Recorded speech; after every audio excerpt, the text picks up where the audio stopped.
Donc ça y est, nous y sommes. Bonjour les gars, bonjour James, bonjour Aberrani. Comment vous allez? Bonjour Nathan, comment tu vas? Ça Écoutez, va? moi je vais très bien et vous? Très Bien. bien, merci. Ah, Du coup, on va dire bonjour également à nos auditeurs et leur souhaiter la bienvenue dans cet épisode introductif de High Tech Talks, la nouvelle émission de tous ceux-là qui rêvent d'une Afrique industrielle forte et compétitive.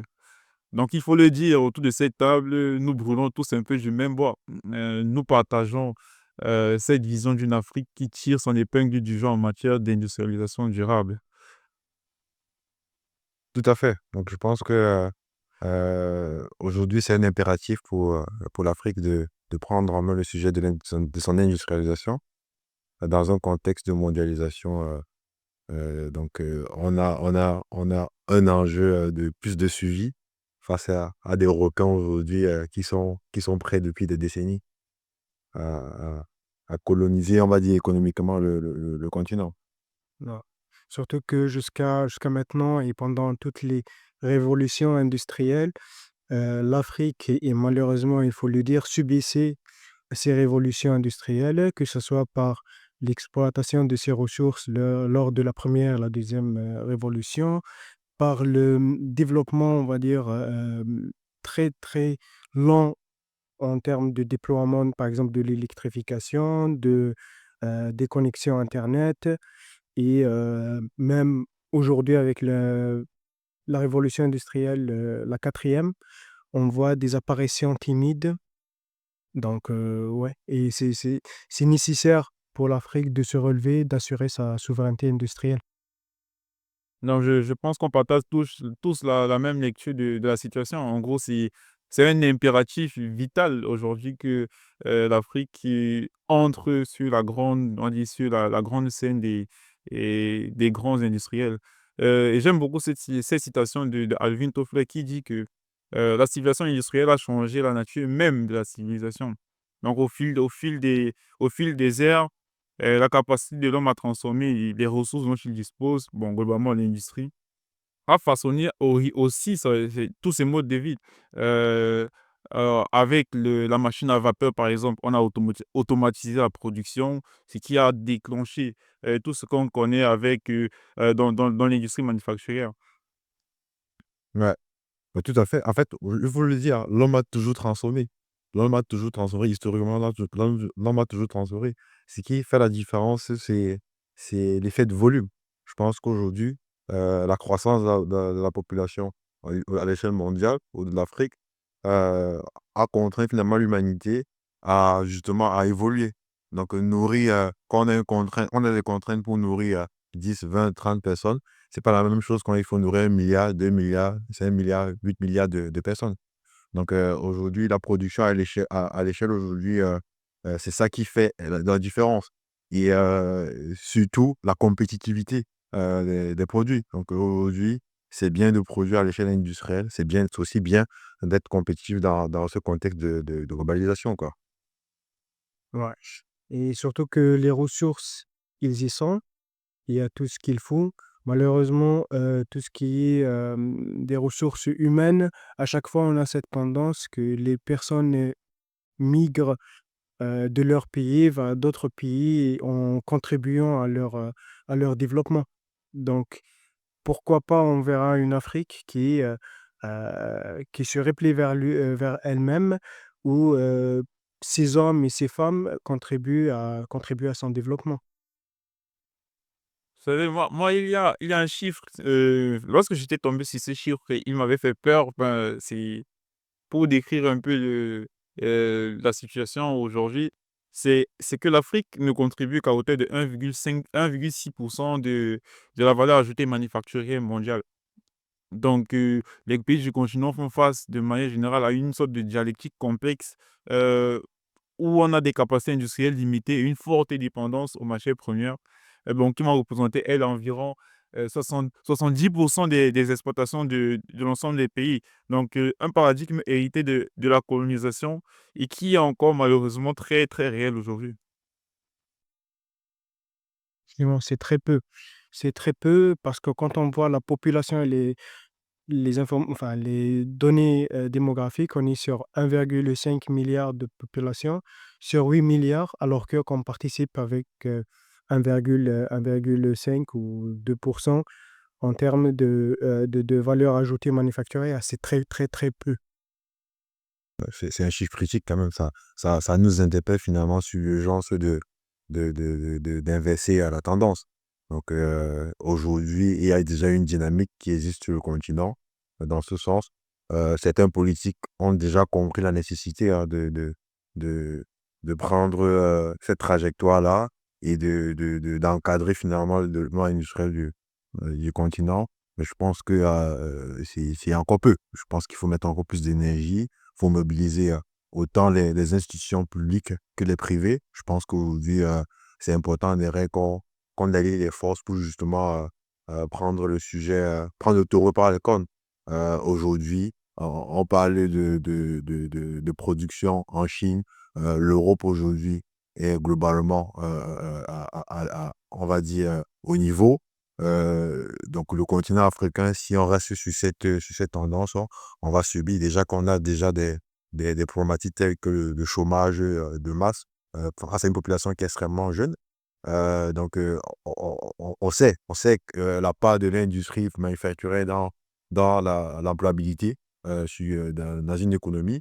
Donc, aujourd'hui, on peut pas l'ignorer, sachant que s'il y a une population qui est de plus en plus jeune, bah, il y a un gros challenge finalement de se dire, mais comment est-ce que ces gens-là s'insèrent professionnellement? Et aujourd'hui, une des solutions, ce n'est pas l'unique, une des solutions alors qui pourrait dynamiser finalement l'employabilité, l'emploi sur le continent, bah, c'est finalement créer des usines qui emploient en général, bon, qui ont souvent cette vocation à employer en général des masses de personnes. L'automobile, par exemple, dans le monde, l'aéronautique, qui sont des gros employeurs, donc l'agroalimentaire, etc. Donc, au-delà de l'enjeu même de suivi, sur on va dire, sur nos économies, avoir la maîtrise finalement de nos économies, on a aussi un devoir finalement de créer les conditions pour les futures générations. Parce que ces challenges aujourd'hui auxquels on fait face vont s'amplifier demain si derrière on n'agit pas aujourd'hui. Mhm. Ouais, Donc juste finalement, c'est justement aligné avec cette vision-là que nous avons décidé de lancer iTech Talk, avec pour objectif de créer un espace de dialogue sur tous ces sujets d'industrialisation du continent et de mettre en lumière en quelque sorte les acteurs, les projets, les technologies et les défis qui façonnent un peu l'écosystème industriel des Africains. Tout à fait. Ouais.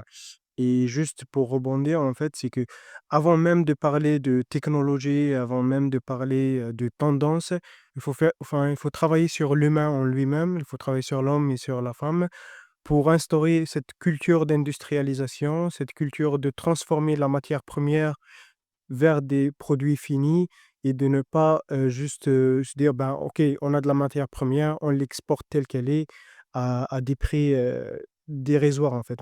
Donc, il y a tout un travail de culture, tout un travail d'apporter, voilà, d'apporter, ce que c'est l'industrie, 4.0, 3.0 et faire avancer, voilà donc Et puis donner envie. Et puis donner de envie. l'envie surtout, ouais. Parce que c'est pas un métier sexy, c'est pas travailler en banque, c'est pas travailler dans la finance.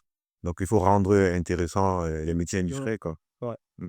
et c'est de faire comprendre, parce qu'on a tendance à avoir entre la théorie et la pratique un très, très, un gap très important. Où malheureusement, en fait, il y a mauvaise compréhension, en fait, de ce qui est vraiment l'industrie. Donc, tout le monde imagine que on a des personnes qui vont y aller dans des mines, c'est un peu des jobs un peu, on va dire sales ou bien où il y a pas vraiment, comme tu disais, sexy ou bien propreté et tout ça.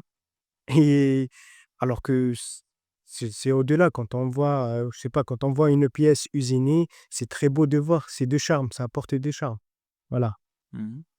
Et peut-être, Donc, peut-être, il y a souvent ce truc, ce petit, cette appropriation que l'industrie manufacturière a fait de l'industrie en général, parce que en réalité, industrie veut dire quoi? J'ai un truc en entrée, j'ai une machine qui transforme ce truc en quelque chose, en sortie. En gros, c'est ça une industrie. Presque tous les secteurs d'activité sont des «industries» entre guillemets. Donc c'est important justement de démystifier et de laver un peu l'image de ce secteur qui a en réalité peut-être les plus grosses opportunités de carrière pour les jeunes, de réussite, d'ascension sociale même. Donc on a beaucoup parlé déjà, mais on a oublié de se présenter. Je me rends compte qu'on a oublié de se présenter. Je vais commencer pour nos auditeurs. Je suis Nedson. Bon, dans la vie de tous les jours, je suis, plutôt, dans le monde des startups et moi, je me plais à développer des technologies qui vont révolutionner le monde. Ok. Donc, moi, je suis James Takam. Donc, moi, je me définis comme un curieux avec un background ingénieur. Donc, aujourd'hui, je travaille sur des sujets d'industrialisation d'industrie. Donc, aujourd'hui, il y a dans mon parcours une société que j'ai cofondée basée au Cameroun, donc, que je pilote aujourd'hui depuis 4 ans, donc, et qui a pour objectif justement d'industrialiser les métiers de la fabrication métallique. Donc, ça, c'est un challenge justement pour rester cohérent avec ce qu'on a dit un peu. Donc, on a cette ambition-là, cette volonté-là de, de faire, de faire, de participer finalement, d'apporter une pierre à l'édifice euh, en ce qui concerne les sujets de l'industrialisation du pays, du continent. Donc, j'ai la casquette d'ingénieur industrialisation avec une double spécialisation en fabrication de systèmes mécatroniques et gestion de données industrielles. Donc, voilà un peu mon parcours. Wow, yeah. Donc, Abdelrani, ingénieur en transformation digitale, mécatronique, IA, robotique. C'est un peu celui qui cherche à comprendre en fait les nouveaux concepts, qui souhaite comprendre comment ils sont faits et à quoi ça sert en fait à chaque fois. Donc, je suis référent technique, cofondateur et référent technique chez Hightech Group. Je travaille aussi dans une boîte en tout ce qui est pétrochimie, donc en tant qu'ingénieur transformation digitale et avec James, on entreprend des projets en Afrique. Donc voilà. Et je vous remercie de nous avoir écoutés et on se dit à la prochains épisodes. Voilà. Et ciao, ciao. Ciao. Salut, salut.